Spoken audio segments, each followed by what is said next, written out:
Hello friends, solve करेंगे delete द्वितीय semester तृतीय प्रश्न पत्र विज्ञान का। तो काफ़ी महत्वपूर्ण विषय है। इस 5 नंबर के बहुविकल्पी प्रश्न पूछे जाते हैं और अति लघुत्तरी।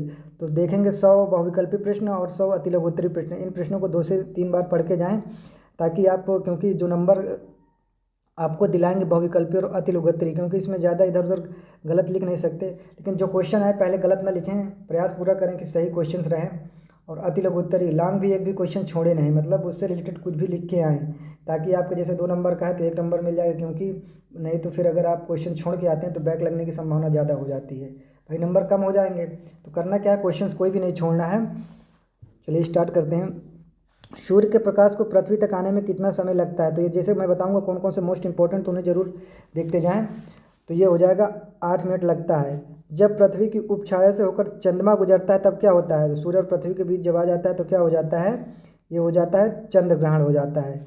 अब ये जैसे मोस्ट इंपॉर्टेंट पूछ सकता है, भारत के पहले अंतरिक्ष यात्री कौन थे? तो कौन हो जाएगा? राकेश शर्मा।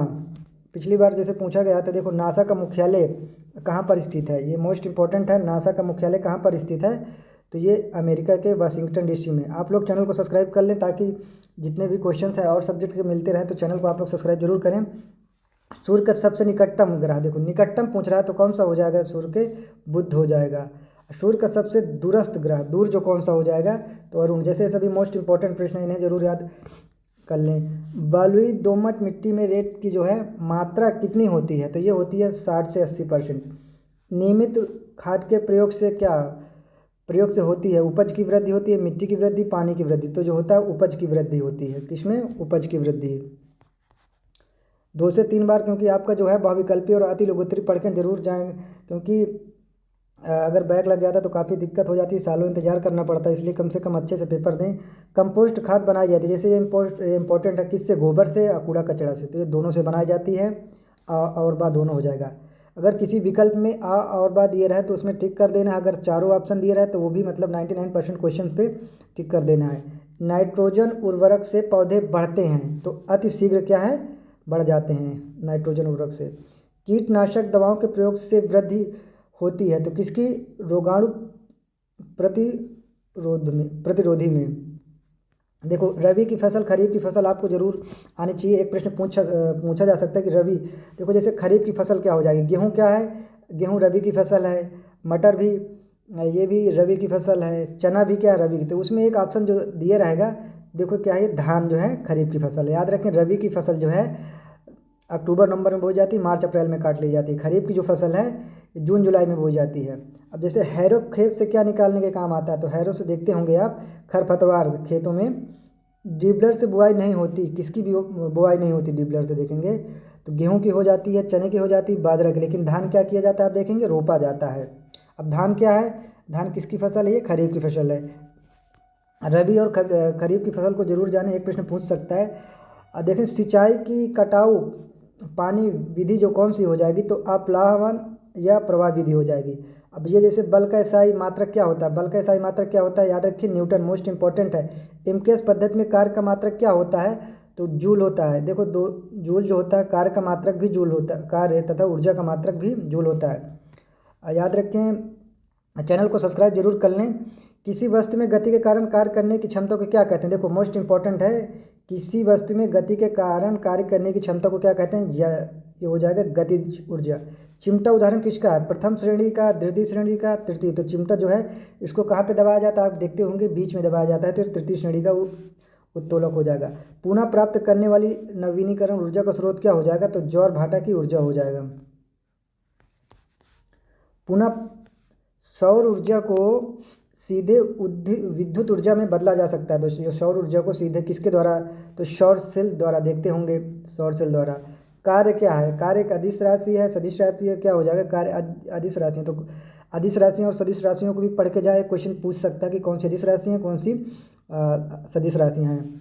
ऊर्जा का एमकेएस पद्धति में मात्रक क्या होता है? तो ये देखो क्या होता है? जूल होता है। कार्य का भी मात्रक क्या होता है? जूल होता है। कार्य, ऊर्जा, बल, ये सभी मात्रक जरूर पढ़ के जाएं, क्योंकि एक मात्रक पूछ सकता है। लंबाई का जैसे मीटर हो जाएगा, समय का सेकंड हो जाएगा, ताप का केल्विन हो जाएगा, विद्युत धारा एम्पियर। तो मतलब पढ़ के जरूर जाए। यांत्रिक ऊर्जा कितने प्रकार की होती है? यांत्रिक ऊर्जा जो होती है कितने प्रकार की? 2 प्रकार की। ऊर्जा का प्रमुख स्रोत क्या हो जाएगा? ऊर्जा हमें देखो चिमनी, लालटेन, सूर्य, तो किससे? सूर्य। 1 जूल होता है तो इसमें दिया देख लो न्यूटन गुणे 1 मीटर। ये अगर 100 प्रश्नों में से आप 40 से 50 आप रट के जाएं और अति लघु उत्तरीय प्रश्न जो भी हैं उनको भी पढ़ के जाएं, क्योंकि इसमें ज़्यादा कुछ लिख नहीं सकते, जो भी सटीक उत्तर वही लिखना है। लेकिन लॉन्ग क्वेश्चन अगर नहीं आ रहा तो छोड़ना नहीं है उसमें, मतलब अगर पहले इधर टाइम वेस्ट नहीं करना, उधर आपको कुछ ना कुछ लिख के आना है, मतलब कॉपी में। सरल मशीन कौन सी हो जाएगी? तो पहिया भी है, घिरनी भी है, पेंच भी है, क्या है? सभी सरल मशीन है। सीढ़ी किस प्रकार का उत्तोलक है? तो याद रखें एक तृतीय प्रकार का उत्तोलक है। सरल मशीन क्या है? सरल मशीन मोटरसाइकिल है, सिलाई मशीन है, घिरनी है, उपरोक्त सभी। तो क्या हो जाएगा? ये घिरनी हो जाएगा। कोशिका का भाग क्या हो जाएगा? कोशिका का जो भाग हो जाएगा क्या हो जाएगा? देखो मोस्ट इंपॉर्टेंट है, तो कोशिका का भाग जो है केंद्रक हो जाएगा। जीवन का मूल्य आधार क्या हो जाएगा? तो जीवन का मूल्य आधार जो है जीव द्रव्य हो जाएगा। प्रकाश संश्लेषण की क्रिया के आवश्यक तत्व हैं तो क्या हो जाएंगे? कार्बन डाइऑक्साइड भी जरूरी है, जल भी है और प्रकाश भी, तो ये तीनों हो जाएगा। उपरोक्त सभी। विटामिन भी पढ़ के जाएं कि vitamin A B C D, जैसे पूछ लेता है जल में कौन कौन से विले हैं तो बी एंड सी। वसा में याद रखें ए डी ई के, क्योंकि पूछा जाता है विटामिन। मानव शरीर में कितनी अस्थियाँ होती हैं? तो ये 206 होते हैं। श्वसन अंग है तो श्वसन अंग कौन से हो जाएंगे? तो ये फेफड़े हो जाएंगे। कंकाल तंत्र के कार्य क्या है? तो कंकाल तंत्र का कार्य क्या है? शरीर को दृढ़ता प्रदान करना। दांतों के ऊपर चढ़े आवरण को क्या कहते हैं? तो ये कहते हैं इनेमेल। ये देखो पूछ रहा है कि दांतों के स्वस्थ रखने के लिए कौन सा विटामिन लेना चाहिए? तो दांतों को स्वस्थ रखने के लिए जहाँ पे एक मिनट, इसमें देखो कहीं पे विकल्प जो है ऑप्शन देखेंगे, लेकिन इसमें कोई भी ऑप्शन देखो ए और डी दिया है, लेकिन जिसमें दांतों को स्वस्थ रखने के लिए विटामिन सी की आवश्यकता पड़ती है। किसकी? विटामिन सी, स्कर्वी रोग, तो सी, क्योंकि ऑप्शन थोड़ा इसमें गलत दिया हुआ है। दांतों का कार्य क्या है? दांतों का कार्य हो जाएगा भोजन को चबाना, भोजन को फाड़ना भी, भोजन को छोटे छोटे टुकड़ों में काटना, तो उपरोक्त सभी हो जाएगा। अमाशय में पाए जाने वाला एंजाइम कौन सा हो जाएगा? तो ये हो जाएगा पेप्सिन। क्या हो जाएगा? पेप्सिन। शर्करा का नियमन करने में सहायक हार्मोन कौन सा हो जाएगा? तो ये हो जाएगा इंसुलिन। कैल्शियम तथा फास्फेट के नियमन का कार्य क्या है? तो ये हो जाएगा पैराथार्मोन हो जाएगा। ये देखो मैंने बताया था ना कि विटामिन से जो जल में कौन कौन से, देखो जल में घुलनशील है तो याद रखें बी एंड सी। तो बी है तो ऑप्शन में देख लें, अगर सी होता तो सी पे कर देते। जल में खाली 2 ही हैं, बी एंड सी, बाकी ए डी ई के कौन वसा में है। दांतों को मजबूती के लिए क्या आवश्यक है? तो आप जानते ही होंगे कि कैल्शियम तथा फास्फोरस आवश्यक है। पैकेट का दूध संरक्षित किया जाता है किसके द्वारा? तो ये हो जाएगा पाश्चुरीकरण द्वारा, मोस्ट इंपॉर्टेंट है। और देखें परमाणु का समस्त द्रव्यमान निहित होता है प्रोटॉन तथा न्यूट्रॉन से। किससे? प्रोटॉन तथा न्यूट्रॉन से। चैनल को आप लोग सब्सक्राइब जरूर कर लें ताकि डेली जितने भी क्वेश्चंस हैं मिलते रहें आपको। किसी तत्व का परमाणु क्रमांक बराबर होता है उसके परमाणु में उपस्थित किसके? तो ये हो जाएगा प्रोटॉनों की संख्या के। जैसे ये मोस्ट इंपॉर्टेंट है, पूछ सकता है कि परमाणु के नाभिक में क्या क्या स्थित होते हैं? तो प्रोटॉन तथा न्यूट्रॉन स्थित होते हैं। निष्क्रिय गैस का इलेक्ट्रॉनिक विन्यास क्या क्या होता है? तो 2 8 हो जाएगा। कार्बन परमाणु द्रव्यमान का अंतर्राष्ट्रीय मात्रक है तो क्या हो जाएगा? कार्बन 12 हो जाएगा। कैल्शियम हाइड्रोक्साइड का सही सूत्र CaOH2, मोस्ट इंपॉर्टेंट है, देखो याद रखें। भौतिक परिवर्तन में देखेंगे, जो भौतिक परिवर्तन होता है पदार्थ के क्या है? अणुओं में परिवर्तन नहीं होता। जैसे रासायनिक परिवर्तन होता है दूध से दही बन जाना, कोई नया चीज़ बन जाना। याद रखें कि जैसे दूध का दही में जमना, ये रासायनिक परिवर्तन है। भौतिक, जैसे सोना है भौतिक परिवर्तन, क्योंकि सोना जो होता है उसी अवस्था में किसी रूप में भी ढाला जा सकता है, तो ये एक भौतिक परिवर्तन हो जाएगा। निम्न में कौन सा प्रत्यावर्तित परिवर्तन है? तो देखो दूध का फटना, मोम का पिघलना, मोमबत्ती का जलना, सब्जी का पकना। प्रत्यावर्तित परिवर्तन हो जाएगा मोम का पिघलना। कौन सा रासायनिक परिवर्तन है? देखो रासायनिक अगर इसमें देखेंगे तो कागज का जलना जो हो जाएगा, एक रासायनिक। कागज जब जल जाता है तो क्या हो जाएगा? एक ज्वालामुखी का फूटना क्या है? मंद परिवर्तन है, अनुकूल परिवर्तन है, प्रत्यावर्तित, तो ये हो जाएगा अनियमित परिवर्तन हो जाएगा। दिन रात का होना, देखो दिन रात का होना याद रखें, मोस्ट इंपॉर्टेंट पूछ सकता है कि कौन सा परिवर्तन है, तो ये है नियमित एवं प्राकृतिक परिवर्तन है, रासायनिक नहीं करना, रासायनिक प्राकृतिक अनियमित नहीं करना। ध्यान दें कि नियमित एवं प्राकृतिक परिवर्तन हो जाएगा। अम्ल वे पदार्थ हैं, जैसे ये भी मोस्ट इंपॉर्टेंट है, याद रखें कि अम्ल वे पदार्थ हैं जो क्या करते हैं, जली विलयन में H3O प्लस हाइड्रोनियम आयन बनाते हैं। देखो ये क्वेश्चन हैं, आपको याद होने चाहिए, तुरंत पेपर में टिक कर दें।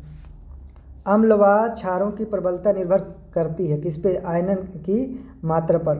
प्रबल अम्ल क्षार व क्षार है, अम्ल व क्षार क्या है, तो यह है जिसका अणुभार अधिक हो।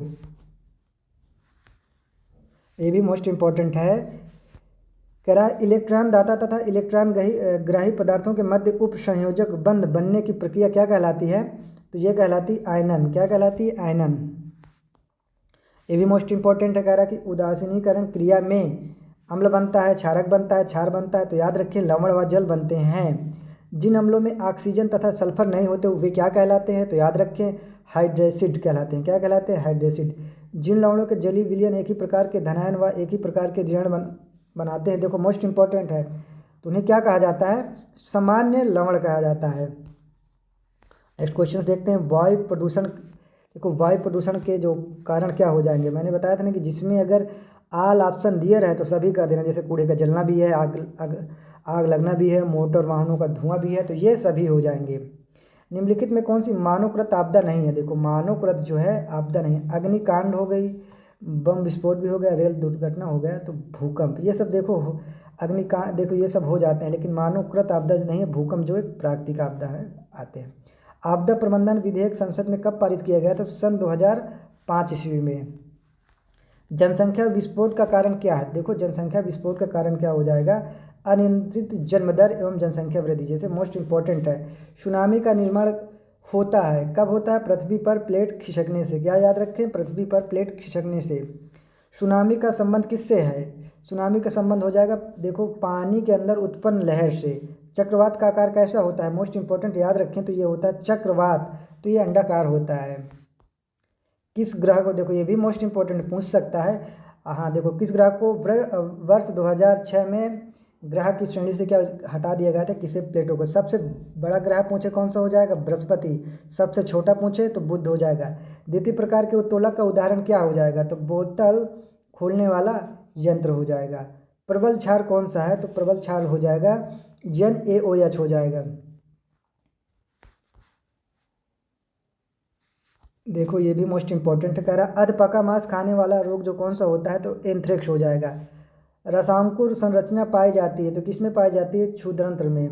निम्नलिखित में से देखो कह रहा कौन सा भौतिक परिवर्तन है, दूध से दही बन जाएगा, नया बन गया। गन्ने के रस से देखो कुछ नया सिरका का बन जाना, तो क्या भाई ये भी रासायनिक परिवर्तन है। बल्ब का जलना, ये भी एक रासायनिक परिवर्तन है। लेकिन कागज़ का जल जाता है तो एक नया रूप देखते होंगे, कागज़ से क्या उसमें वो जल जाता है, राख प्राप्त होता है। तो आप देखें,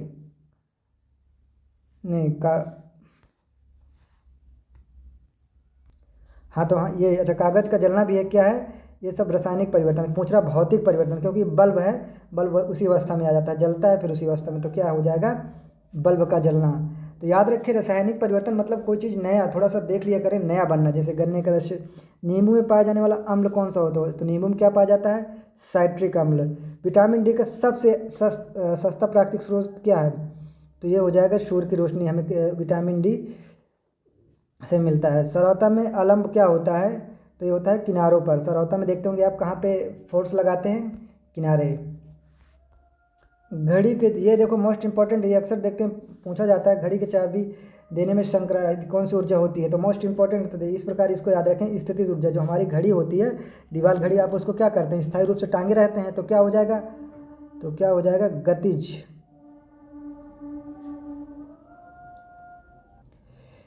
एक बार थोड़ा आप लोग ये प्रश्न को देख लेना, मुझे लग रहा है कि इसमें स्थितिज ऊर्जा होगा, लेकिन एक बार थोड़ा आप देख लेना कि इसमें घड़ी की चाबी में, क्योंकि इसमें ऑप्शन नंबर ए दे दिया है, तो स्थितिज ऊर्जा होना चाहिए। एलिसा देखो परीक्षण किस में किया जाता है, तो एड्स में, किस में, एड्स में किया जाता है। क्षय रोग किससे संबंधित, टीबी से। कैंसर के उपचार में क्या किया, कैंसर के उपचार में कोबाल्ट 60 का उपयोग किया जाता है। नाइट्रोजन अणु में होता है, क्या होता है, तो त्रिक संयोजी बंध होता है। किसी तत्व का परमाणु क्रमांक 15 तथा द्रव्यमान क्रमांक 40 है, तत्व के परमाणु के नाभिक में न्यूट्रॉनों की संख्या कितनी हो जाएगी? तो ये हो जाएगी 40 माइनस 15, तो कितना हो जाएगा? ये 25 हो जाएगा। दाएं नीले से अशुद्ध रुधिर किस अंग में चला जाता है? तो ये फेफड़े में। पेट्रोल में क्या होता है? तो रासायनिक ऊर्जा। पेट्रोल देखते होंगे, अब ये देखो पेट्रोल से क्या है, नया हम लोग गाड़ी में डालने के बाद वो ईंधन के रूप में यूज आता है, तो क्या हो जाएगा? एक रासायनिक ऊर्जा हो जाएगा। निम्नलिखित में चूना पत्थर का रासायनिक सूत्र क्या हो जाएगा? तो CaCO3 हो जाएगा। सोलर सेल में मुख्य रूप से ऊर्जा का रूपांतरण होता है, तो प्रकाश ऊर्जा का विद्युत ऊर्जा में। अब ये पेलाग्रा रोग निम्नलिखित में किस विटामिन की कमी से होता है? तो विटामिन ए की कमी से कौन सा रोग होता है? रतौंधी। तो इसका रासायनिक नाम क्या हो जाएगा? रेटिनाल। विटामिन जरूर पढ़ के जाएं, एक प्रश्न पूछा जाएगा। विटामिन सी की कमी से स्कर्वी रोग होता है। डी का रासायनिक नाम क्या हो जाएगा? कैल्सीफेरॉल। तो विटामिन के जितने भी नाम है, रासायनिक नाम है, पढ़ के जाएं। मुख्य स्रोत क्या है, एक प्रश्न पूछा जाता है। जड़ों द्वारा वर्धी प्रजनन होता है, तो शकरकंद में। वह उत्तोलक जिसमें आलम एवं आयाम के मध्य भार होता है क्या कहलाता है? तो देखते होंगे ट्रॉली जो होती है वो हो जाएगा। अब देखो कुछ अति लोग उत्तरी प्रश्न में देख लेते हैं। पृथ्वी का उत्पत्ति काल कब माना जाता है? पृथ्वी का उत्पत्ति काल सौरमंडल की भांति ही आज से लगभग 500 करोड़ वर्ष पूर्व माना जाता है। ये कुछ महासागरों में जीवों की प्रथम कड़ी किस जीव के नाम से जानी जाती है? तो इसे कहा जाता है अमीबा को। पृथ्वी पर मनुष्य के पूर्वजों को क्या कहा जाता था? तो होमो सैपियन निपुच्छ, जिसे कपिमनो कहा जाता है। सौरमंडल के सूर्य के परिवार को सौरमंडल कहते हैं, जिसमें कितने 8 ग्रह होते हैं। उपग्रह क्या है? समस्त ग्रहों के टूटे हुए पिंडों के उपग्रह कहा जाता है। सूर्य का व्यास तथा भार क्या होता है? सूर्य का व्यास जो होता है 13,93,000 किलोमीटर तथा भार होता है 2.19 × 10⁻27 टन। सूर्य की पृथ्वी से दूरी कितनी है? तो याद रखें 14.96 करोड़। देखो सौरमंडल का सबसे बड़ा ग्रह पूछे कौन सा हो जाएगा? बृहस्पति।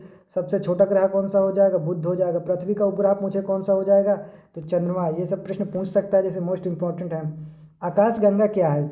जैसे एक नंबर के प्रश्न छोटे वाले उन्हें जरूर याद करके जाए। आकाशगंगा हो जाएगा। आकाशगंगा असंख्य तारों का विशाल पुंज है, जिसमें अधिकांश तारे आंखों द्वारा दिखाई नहीं देते हैं। यूनानी भाषा में इसे गैलेक्सी भी कहते हैं। सौरमंडल के ग्रहों के नाम बताइए। देखो बुध हो जाएगा, शुक्र हो जाएगा, पृथ्वी, मंगल, बृहस्पति, शनि, वरुण हो जाएंगे। तारामंडल क्या है? कुछ तारे सुंदर आकृतियों के रूप में क्या है? व्यवस्थित होते हैं। कुछ तारे जो सुंदर आकृतियों के रूप में व्यवस्थित होते हैं, इन आकृतियों को क्या कहते हैं? तारामंडल कहते हैं। आकाशगंगा के तारामंडलों का नाम क्या हो जाएगा? तो वृश्चिक हो जाएगा, ओरियोन हो जाएगा, सप्तऋषि हो जाएगा, कृत्तिका हो जाएगा। छाया क्या है?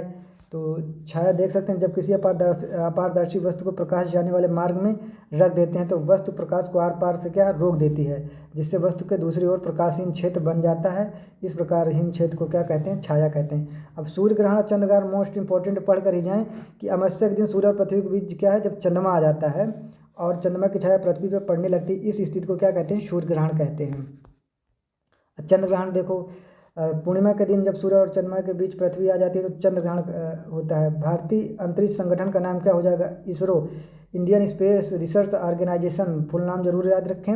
नासा की स्थापना देखो पूछ सकता है, मोस्ट इंपॉर्टेंट है। तो 29 जुलाई, एक प्रश्न जरूर पूछा जाएगा, याद रखें 29 जुलाई 1958 को। नासा का फुल फॉर्म देखो, ये भी याद रखें, national aeronautics and space administration. Most important है, दोनों प्रश्न याद रखें, national aeronautics and space administration. Bharat में देखो मिट्टी जो है, तो याद रखेंगे भारत में कितने प्रकार की मिट्टी पाई जाती हैं। तो ये जो है बलुई मिट्टी है, लिख देना। दोपट मिट्टी है, चिकनी मिट्टी, जलोढ़ मिट्टी, काली है, लाल है, लेटेराइट, पर्वतीय, बलुई, दोमट, ये सब मतलब लिख देना। फसल किसे कहते हैं? एक विस्तृत क्षेत्र पर उगाए गए एक ही जाति के पौधे के समूह को क्या कहते हैं? फसल कहते हैं। अगर आप फसल कितने प्रकार की होती है, देखो ये आ गया ना क्वेश्चन यहाँ पे। ये खरीफ की फसल है, रबी की फसल है, जायद की फसल है। रबी की फसल पूछ सकता है कब बो जाती है? तो अक्टूबर नवंबर में बो जाती है, मार्च अप्रैल में काट लिया जाता है। खरीफ की फसल कब बो जाती है? तो जून जुलाई में बो जाती है, और ये सितंबर अक्टूबर में क्या काट ली जाती है। जायद की फसल जैसे तरबूज वगैरह ये सब होती हैं, जायद की फसल होती है। सिंचाई की प्रमुख विधियाँ कौन सी होती हैं? प्रवाह विधि हो जाएगा, क्यारी विधि है, कुंड विधि है, वलय स्थिति है, बॉर्डर विधि है, ड्रिप विधि, सभी मोस्ट इंपॉर्टेंट है। कृषि के प्रमुख यंत्रों के नाम क्या हो जाएंगे? देखो याद रखें, हल हो जाएगा, पटेला हो जाएगा, काफ़ी लोग नहीं जानते होंगे। बखर है, रेक है, फावड़ा है, ट्रैक्टर है, हैरो है, कल्टीवेटर है, डिबलर, ये सभी क्या है?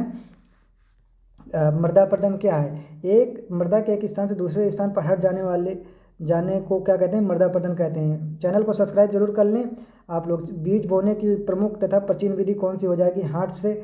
देखो, बीज बोने की प्रमुख तथा प्राचीन विधि जो हाथ से देखते होंगे आप लोग, हाथ से छिड़काव विधि को कहते हैं, डाला जाता है। एमकेएस पद्धति में कार्य का मात्रक क्या होता है? जूल होता है। एमकेएस पद्धति में ऊर्जा का मात्रक देखो क्या होता है? दोनों का जूल होता है। कार्य तथा ऊर्जा का मात्रक दोनों का जूल होता है। बल किसे कहते हैं? बल देखते होंगे, किसी कार्य को करने में जिस ऊर्जा का प्रयोग किया जाता है तो उसे क्या कहते हैं? बल कहते हैं। कार्य से क्या अभिप्राय है? जब कोई बल लगाकर किसी वस्तु की स्थिति में परिवर्तन किया जाता है तो हम उसे क्या कहते हैं? कार्य कहते हैं। ऊर्जा से क्या अभिप्राय है? किसी वस्तु के कार्य करने की क्षमता को उस वस्तु की ऊर्जा कहते हैं। ऊर्जा देखो क्या है? एक अदिश राशि। ऊर्जा का मात्रक जो होता है जूल होता है। यांत्रिक ऊर्जा से क्या समझते हैं? किसी वस्तु में यांत्रिक कारणों से कार्य करने की क्षमता यांत्रिक ऊर्जा कहलाती है। यांत्रिक ऊर्जा के प्रकार कितने होते हैं? तो ये देखो, 2 प्रकार की मोस्ट इंपॉर्टेंट है, जरूर याद रखें। एक गतिज ऊर्जा हो जाएगी, एक स्थितिज ऊर्जा हो जाएगी। गतिज ऊर्जा किसे कहते हैं? किसी वस्तु के गति के कारण उत्पन्न ऊर्जा को क्या कहते हैं? गतिज ऊर्जा कहते हैं। आप फार्मूला याद रखें गतिज ऊर्जा का, 1/2 mv²। ये पूछ सकता है 1/2 v²। पूछ गतिज ऊर्जा और स्थितिज ऊर्जा। ऊर्जा के कितने रूप हैं? तो ऊर्जा के विभिन्न रूप हैं। ऊर्जा के जो हैं विभिन्न रूप हैं, याद रखें। यांत्रिक ऊर्जा भी है, गतिज ऊर्जा भी है, स्थितिज ऊर्जा है, रासायनिक ऊर्जा, ताप ऊर्जा, प्रकाश, ध्वनि ऊर्जा, विद्युत ऊर्जा, आवेशी, परमाणु, सौर ऊर्जा। पृथ्वी पर ऊर्जा का सबसे बड़ा स्रोत कौन सा होगा? पृथ्वी पर ऊर्जा का सबसे बड़ा स्रोत क्या है? जो सूर्य कभी समाप्त नहीं हो सकता, इससे कोई भी प्रदूषण नहीं होता। अक्सर पूछ लेता, कभी कभी दिया रहेगा कोयला है, ये पेट्रोल है, डीजल है, तो इसमें जो सूर्य सबसे अच्छा स्रोत होता है। गीले कपड़े, गीली लकड़ियाँ तथा वस्तुएं धूप में रखें तो क्या होता है? सभी वस्तुएं देखते हैं सूख जाती हैं।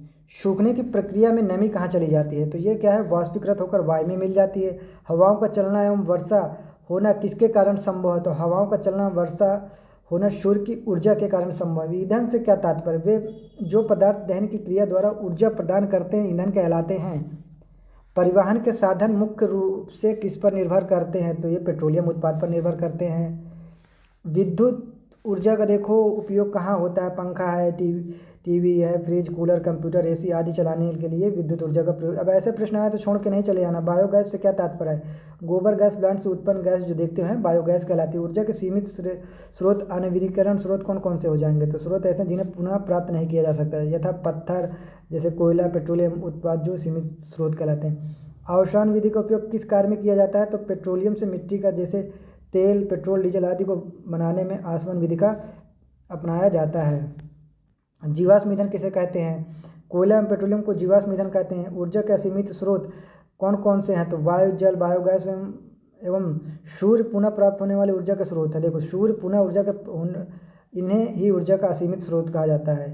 रुधिर को ऊर्जा कहाँ से प्राप्त होती है? तो रुधिर को ऊर्जा भोजन से प्राप्त होती है। जीवन के अस्तित्व को बनाए रखने के लिए कौन से साधन आवश्यक है? जीवन के अस्तित्व के लिए भोजन, कपड़ा, मकान, यातायात, शिक्षा, मनोरंजन के साधन अति आवश्यक है। अगर इतने प्रश्न आप कुछ वन लाइनर जो छोटे छोटे उन्हें तो जरूर याद कर लें।